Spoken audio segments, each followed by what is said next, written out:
Πω.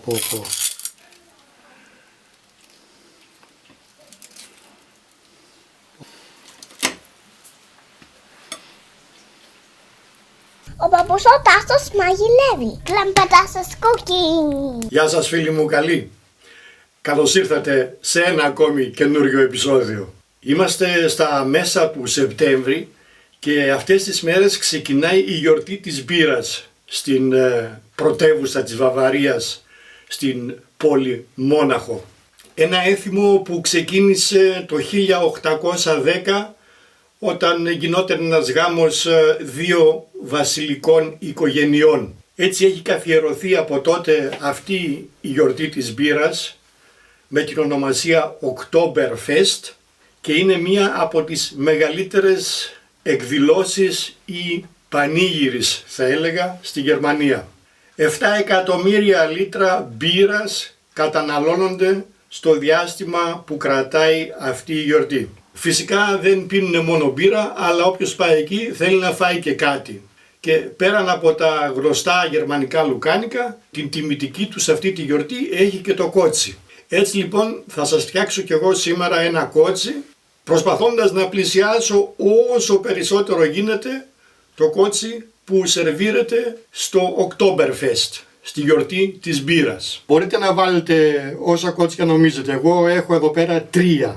Συνολικό βάρος 4 κιλά και 400 γραμμάρια. Σε πάρα πολύ καλή τιμή, το κιλό 3 και 29. Πέραν από τα κότσια θα χρειαστούμε μισή σελινόριζα από μικρό βολβό, πράσο κρεμμύδι, καρότο σκόρδο, αλάτι, πιπέρι σε κόκκους. Ένα από τα βασικά μπαχαρικά είναι το κίμινο, φύλλα δάφνης, μαϊντανό και μπύρα βαβαρέζικη. Προαιρετικά αν έχετε ρίχνετε μέσα και μερικά κεντροκούκουτσα. Αν δεν έχετε δεν πειράζει και τα άλλα είναι αρκετά. Απλώς το κεντροκούκουτσο δίνει μια ξεχωριστή γεύση.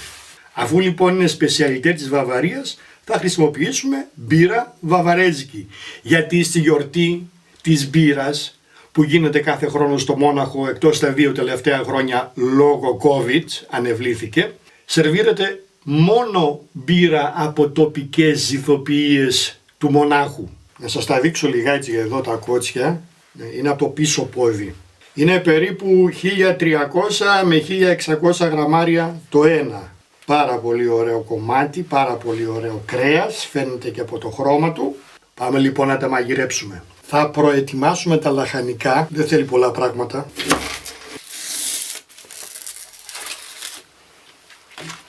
Θα τα χοντροκόψουμε. Τα κρεμμύδια. Έτσι τα 4 φτάνει. Μαζί με τη φλούδα. Σελινόριζα και αυτή στα 4. Θα συθλίψουμε λίγο τα σκόρδα. Πάμε για το κρέας. Τα κότσια θα τα βράσουμε πρώτα να μαλακώσουν όμορφα και ωραία. Θα τα βάλουμε σε μια κατσαρόλα να τα χωράει. Σαν ζωγραφιστά είναι. Θα προσθέσουμε τώρα την μπύρα.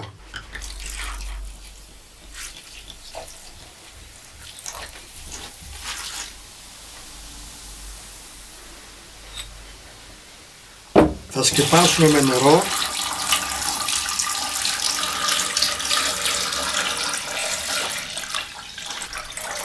Και θα ρίξουμε όλα αυτά τα πραγματάκια τώρα μέσα.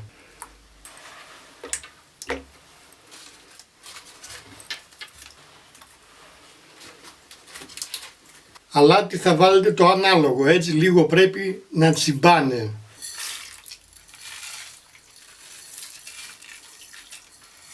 Και τα μπαχαρικά. Τα φύλλα δάφνης. Και από το μαγιανό θα βάλω τα κοτσάνια μόνο μέσα. Αυτό τώρα θα το αφήσουμε να βράσει περίπου 1,5 ώρα. Θα προσθέσω και ένα σφινάκι ξύδι. Το ξύδι αφαιρεί τη μυρωδιά του κρέατος και δεν αφρίζει υπερβολικά στο βράσιμο.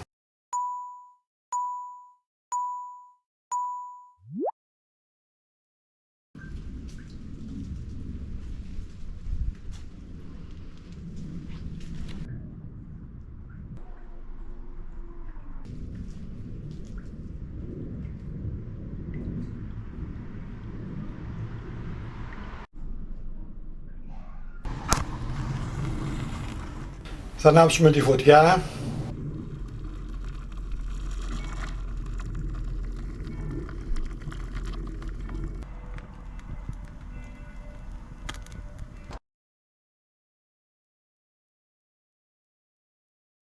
Θα βάλουμε πάνω την κατσαρόλα με το καπάκι κλειστό.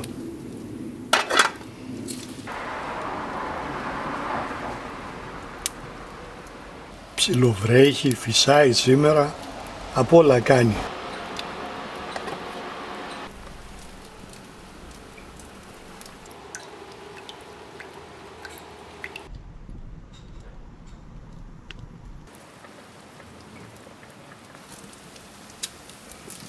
Ξεκίνησε η βράση. Θα λιγοστέψω τη φωτιά και θα το αφήσω τώρα να βράσει εδώ πέρα γύρω στη 1 ώρα και 1/4 με 1,5. Με το καπάκι κλειστό φυσικά. Μια χαρά.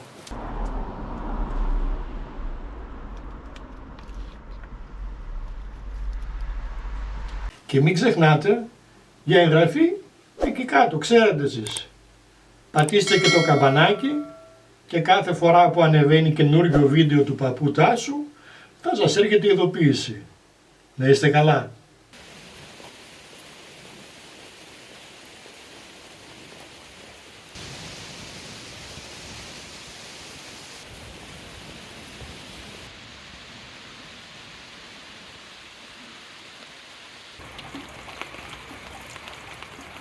Έχει περάσει 1,5 ώρα.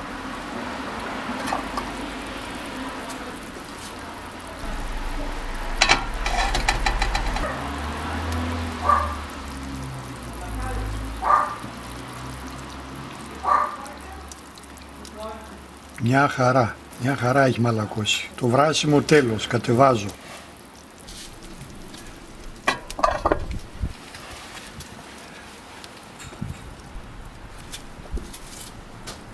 Αφού λοιπόν έχουν βράσει τα κότσια μέσα στα ωραία τα μυρωδικά και τα λαχανικά, θα τα βγάλουμε τώρα από το ζωμό.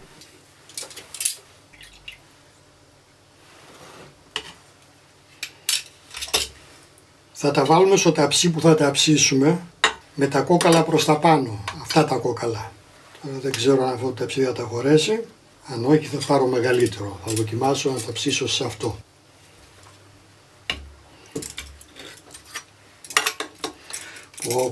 Πω. Μοσχομύρισε ο τόπος, μοσχομύρισε.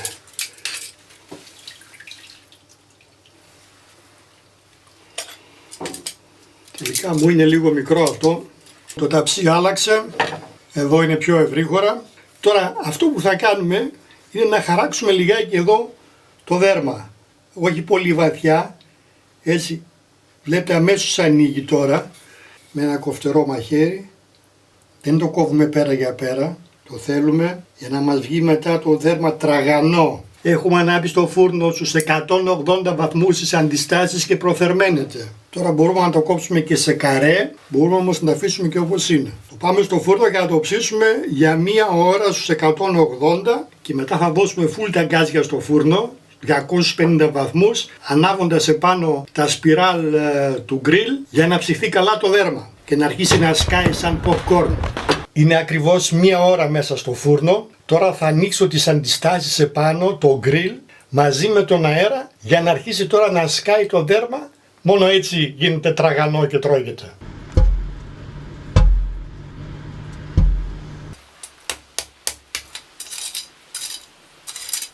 Κλασικά σερβίρεται το κότσι εδώ στη Γερμανία, στην γιορτή της μπύρας στο Oktoberfest, συνοδευόμενο από λάχανο τουρσί, το ψιλοκομμένο, το Sauerkraut που λένε οι Γερμανοί, με μπρέτσελ.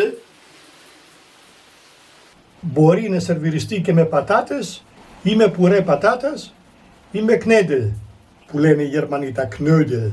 Εγώ θέλω μόνο λίγο λάχανο και μουστάρδα. Αλλά το πιο βασικό είναι, που έχει ανέβει η θερμοκρασία με το φούρνο αναμένο, να σβήσουμε την κάψα με μια μπύρα βαβαρέζικη.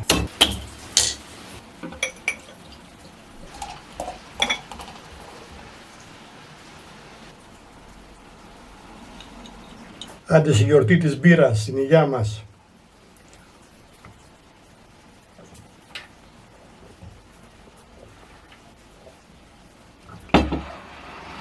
τέλεια παγωμένη.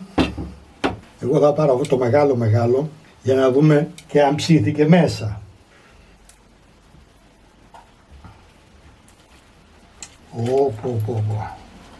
Για να κόψουμε μέσα, να δούμε από μέσα τι λέει. Απ' έξω είναι μια χαρά. Κράτς.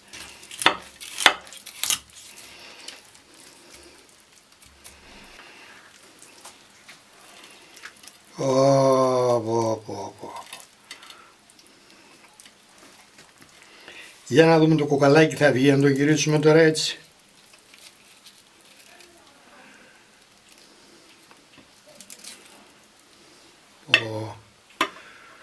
Αυτό είναι ψήσιμο, φίλοι μου, αυτό είναι ψήσιμο. Για να δούμε, θα βγει και το μεγάλο.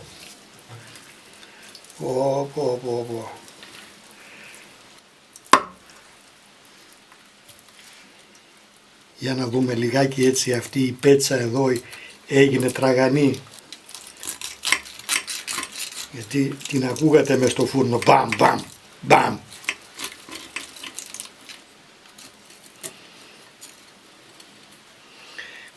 Θέλω να δοκιμάσω πρώτα ένα κομματάκι σκέτο, μόνο που από τη λεμαργία μου το κόψα μεγάλο. Κάτι λέει. Καλά, έξω πολύ βροχή, Καλά που είμαστε μέσα.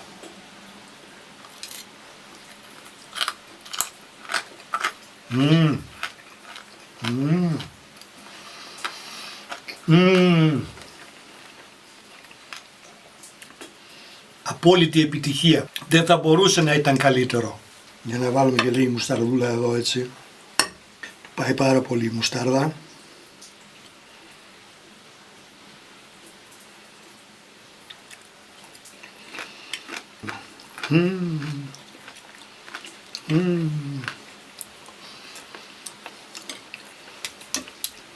Τέλειο.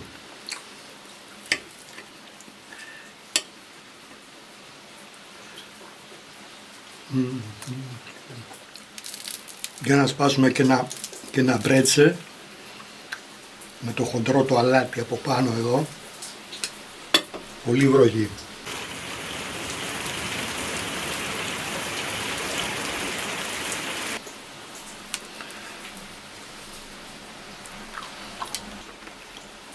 Τέλεια. Όλη τη γεύση τη δίνει το χοντρό το αλάτι που είναι από πάνω. Για να πάρουμε και λίγο τρουσάκι. Λάχανο το τουρσί. Sauerkraut που λένε οι Γερμανοί. Εγώ του ρίξα πάνω και λίγη ψιλοκομμένη καυτερή πιπεριά. Ναι.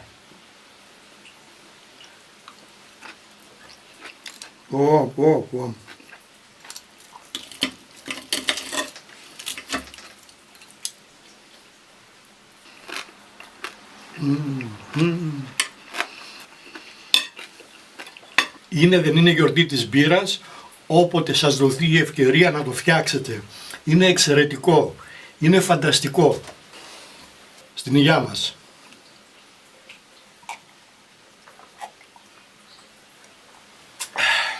Να περνάτε καλά, φίλοι μου. Τα λέμε στο επόμενο μαγειρικό μας ραντεβού. Ως τότε, γεια σας.